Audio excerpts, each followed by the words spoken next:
व्रतो भागवत आत्मा रामः कथा मुने गृहे अरमतयानमूल कर्म बंधः पराभव।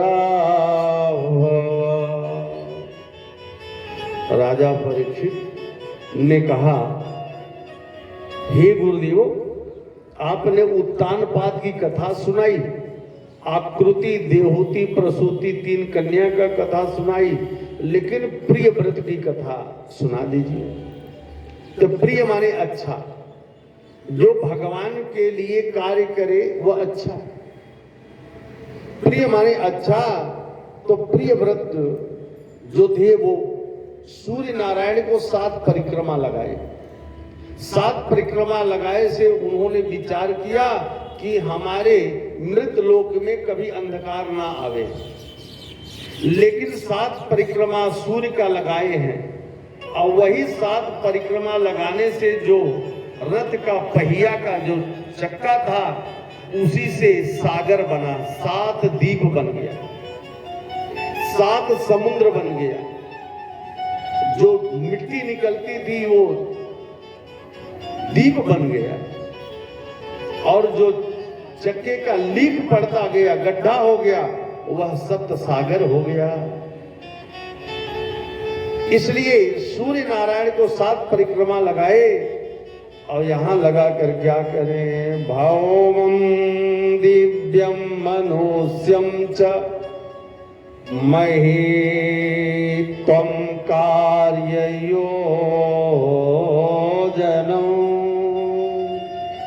यस चक्रे निरैः परमं पुरुषानुजां प्रियः। देवलोक, परलोक, मृतलोक जो हमारा आपका बना हुआ, प्रिय व्रत ने बहुत भाव से भगवान का आराधना करते थे। प्रिय व्रत, और प्रिय व्रत भगवान की पूजा तब करते थे, अपने भीतरों के लिए भगवान का आराधना करते थे। इसलिए भगवान का आराधना करने से जीव का कल्याण होता है। आचार्य श्री सुखदेव जी महाराज वर्णन करते हैं, ऋषभदेव महाराज के 100 पुत्र थे। ऋषभदेव महाराज के 100 पुत्र हुए, जिसमें कुछ पुत्र विरक्त हो गए, घर से निकल करके माला पर। अब यहीं से आपका हमारा कुछ सृष्टि चेंज हुआ है। जो हमारे आप लोग जानते हैं ना कि सब पुत्र हुए। पहला चीज, पुत्र का, एक बड़े पुत्र का नाम रखा गया भरत, जिससे हमारा भारत पड़ा।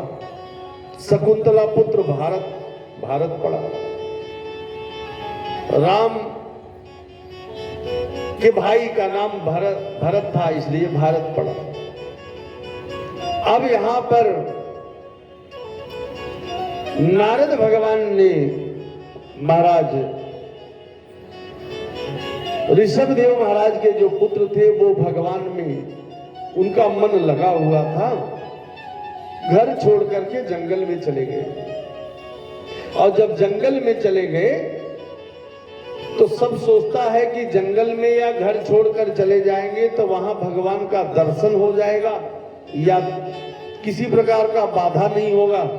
तो कोई जरूरी नहीं है, लोग जंगल में भी जाकर के मन कहीं और चला जाता है। इसलिए आज भरत घर छोड़कर गए हैं और जंगल में जाकर तप कर रहे थे। एक दिन की बात हुई,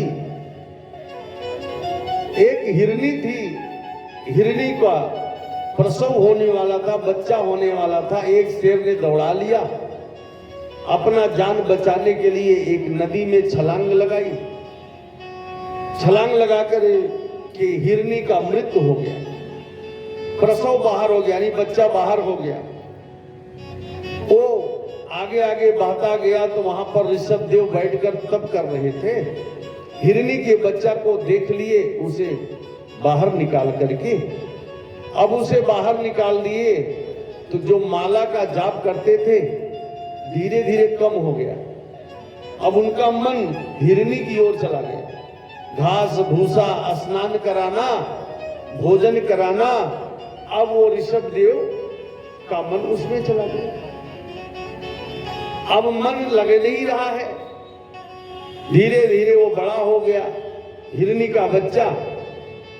एक दिन की बात है, ऋषभदेव जी महाराज तप कर रहे थे और हिरनी का झुंड आया, अपने बिरादरी में वो चली गई। जब बिरादरी में वो चली गई तो आकर के देख रहे हैं हिरनी गई कहां। अब हिरनी का चिंतन करने लगे कि खाई होगी कि नहीं खाई होगी, कैसे क्या हो रहा है। यही मेरी आपकी है, जब हम घर से बाहर चले जाते हैं तो फैक्ट्री चल रही है कि नहीं चल रही है, दुकान चल रहा है कि नहीं चल रहा। अरे भाई, जहां गए हो वहीं पर पहले भगवान का माला फूल करो, दर्शन करो। अब यहाँ पर ऋषभदेव महाराज हिरनी का चिंतन करने लगे। चिंतन करते करते उनका प्राण निकल गया। दूसरे जन्म में हिरनी का जन्म हुआ, हिरनी के कुल में उनका जन्म हुआ। सूखी घास खाते थे और धीरे धीरे हिरनी का से उनका प्राण छूटा। तब एक ब्राह्मण के घर पैदा हुए महाराज। जब ब्राह्मण के घर पैदा हुए तो इनका अब नाम रखा गया जड़ भरत। तीसरे जन्म में, पहले जन्म में तो आपने सुना, दूसरे जन्म में हिरनी बने, अब तीसरे जन्म में फिर मनुष्य का तन मिला। तो जड़ भरत ने, भगवान बोलते नहीं थे, जड़ भरत बोलते नहीं थे, खाते खूब थे, बोलते नहीं थे। तो उनका रुचि नहीं था, पूजा पाठ करने का रुचि नहीं था। एक दिन की बात है, भाई में भी थोड़ा बड़े थे लोग, तो उन्होंने कहा कि भैया जाओ, ज्यादा चिड़िया लगती है, खेतों में बीज बोया गया है तो उसमें चिड़िया सब चुप जाती है, दाना खा जा रही है, जाओ उसकी रक्षा करो। भाभीियों ने कहा ये खाकर मोटा गया महाराज। हाँ, जा करके चिड़िया की। अब वहां जब गए तो जा करके चिड़िया को उड़ाते नहीं थे, कहते थे आओ चिड़िया खाओ भर भर पेट। क्या कहते थे? आओ चिड़िया खाओ भर भर पेट, आप भी खाओ और अपने बच्चों के लिए भी ले जाओ। जड़ भरत उड़ाते नहीं थे। अर्थात हम लोग भगवान में रुचि रखते हैं, लेकिन किसी प्रकार का कोई कुछ भोजन मांग लिया या कुछ कर लिया तो उससे बड़ा राग हो जाता है। मैं क्यों खिलाऊं, माँ बाप को क्यों खिलाऊं? बाप को अलग कर दो, माँ को अलग कर दो। वृद्धावस्था में लोग बांट देते हैं। जो जवानी में नहीं बटा ना, वृद्धावस्था में दो बेटी है तो एक बेटी माँ को ले लेगी, एक बेटी बाप को ले लेगी। बताओ, जहां वृद्धावस्था में जरूरत क्या है, दोनों आपस में बात करेंगे, वहां पर बेटा बेटी माँ बाप को अलग कर देते हैं। विचार करना। लेकिन वही बाप अपने परिवार को चलाने के लिए ईटा गारा पत्थर माटी कंपनी में काम किया, फैक्ट्री चलाया, कैसे कैसे वतन बनाया, मकान बनाया और परिवार को, बच्चों को पढ़ाया लिखाया, लिखा करके उस योग्य बनाया। आज उसी माँ बाप का बेटा बेटी अलग करके अलग रख दिए। आज जड़ भरत यही भागवत कह रहा है, जड़ भरत कह रहे आइए आप भी खाइए, बेटा बेटी के लिए भी ले जाइए। अर्थात प्रसाद अपने भी पाओ, दूसरे को भी पवाओ। इसलिए यहां पर कुछ लोग व्रत किए थे, माने थे कि हमें काली जी का, काली माँ को बलि दे